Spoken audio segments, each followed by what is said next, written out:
Hello everyone, welcome to the section 2 graph theory.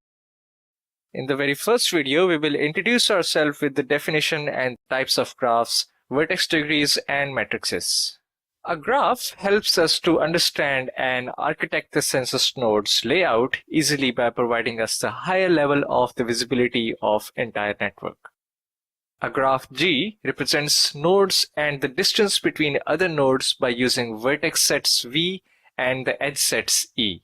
For example, in a network of 6 nodes, our vertex set V of graph G is a set of vertices V1, V2 till V6.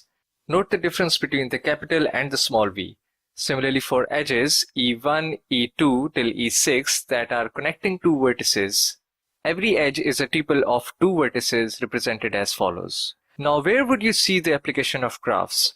For example, knowledge discovery in social networks, for example, who is linked with what, targeting advertising, pattern extraction for behavioral analysis, useful statistics and conclusions for a wide range of scientists, mining in web data, interesting navigation patterns, XML documents, biological data analysis, drug discovery by finding out the DNA analysis in the proteins involved, geographical information systems, security, finding possible connections between the suspects, and of course the transportation maps can also be modeled as a graph. A neighbor set of vertex V in a graph G is a list of all other vertices that are adjacent to V, means they are connected to V by an edge E. More formally, for any graph G and a vertex V, which is a subset of vertex sets capital V, G, the neighbor set capital N, V of the vertex V is the set of vertices other than V adjacent to V. As an example, looking at the neighbor set of vertex V2, we have V3 and V1 adjacent to it. Hence, the neighbor set of V2 is V3 and V1, which is also a subset of graph G. We will study the subsets later in this video. Total number of edges incident on vertex V is called vertex degree, such that the maximum degree of the graph G denoted by delta G is 5 on the vertex circled red, and the minimum degree on the graph denoted by gamma G is 1 on the vertex circled green. Note that the edge joining with its own vertex, in this example E7, is known as a self loop and is counted twice. Let's say for the vertex at top, its degree is 2. So that means the total vertex till now are 4, because these edges are also connecting with two other different vertices. So counting all edges of each vertex in a graph would result in twice the number of edges. Hence, we can safely say that the sum of total degrees is always even. If it's not, then the graph is not properly structured. In other words, for any graph, the sum of degrees of the vertices equals twice to the number of edges. A simple graph is the one which has no loops. Graph on the right has a loop from V1, V4, V5 and back to V1. So breaking the loop would result in a simple graph. A simple graph should also have no multiple edges between each pair of the vertices. A regular graph is the one where every vertex has the same degree, called k-regular graph, where k represents the common degree. The graph in our example on the right is also called k-regular graph with k equals 2. Complement G prime of a graph G is the one that has all the vertices of a graph G and all such edges which are not in the graph G. More formally is represented like this.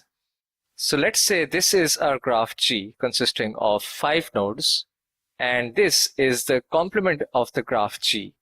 Now a complete graph is the one that is created by taking the union of the graph G and the G prime, shown on the right, where we can see that every pair of edge is connected, and every two vertices have a direct link between them. A subgraph H whose vertex sets and or edge sets are 1 from those of the original graph G. More formally, we can also call it as H is a subgraph of G if the vertex sets of H is a subset of the vertex sets of G. and the edge sets of H is the subset of the edge sets of G. Induced subgraph G dash, whose vertex sets and or edge sets are one from those of the original graph G, such that all of the edges connecting pairs of vertices in that subset exist. As we know that the graph in the center is the subset of G, but it is not induced subgraph of G because it does not contain all the edges of the shared vertices. The shared vertices are A, C, E, and D, where the edge from A and D is missing. Also from C to E. So the graph on the right is induced subgraph of G and is induced by A, C, D, and E. Each number of matrix shows if the pair of vertices are adjacent to each other. Taking an example of V3 and V4, which have two edges E2 and E8 respectively, let's look at the E2 first and mark the number of matrices from the x-axis so that V3 connects with V4 by an edge E2. So we will mark this box as 1 initially.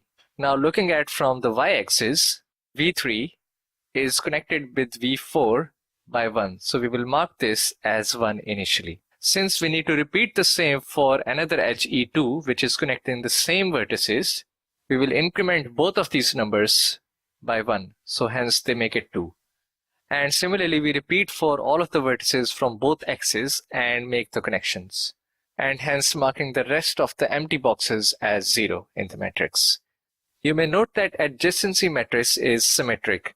By I and j, I am referring to the index of the matrix. For example, if I is 0 and j is 1, we are referring to A01, which is the 0th column and the first row, which makes it 1.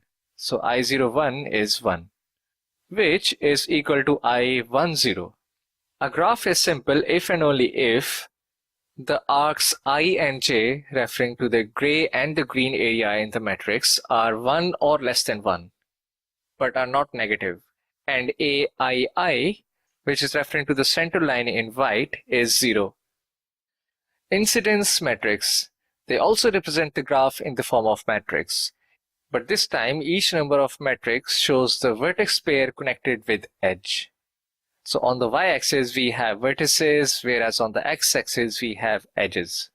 This is quite simple to form by making 1 on the each edge connecting two vertices.